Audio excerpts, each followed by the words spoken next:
What's up, YouTube? My name's Justin. I teach tips and tricks in the party rental industry.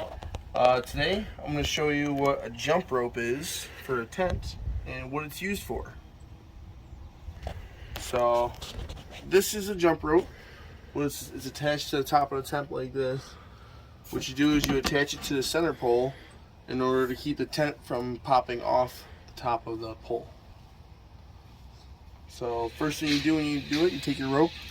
I just put it around my thumb like that. And then you just go around. Start wrapping it around.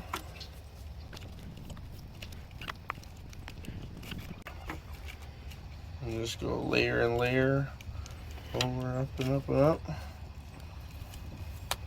And so if it's on a windy day, it doesn't actually blow wind underneath the tent and lift it off the pole in your center pole. Most people just wrap this around in a circle and kind of tie it in a knot or whatever, but this is the actual way to do it.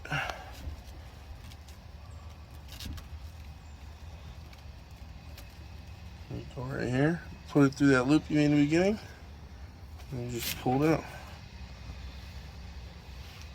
And it's nice and neat. Sometimes you can even get this even more nice and neat. Keep it straight and top of the pole ain't coming out. Follow me for more tips and tricks.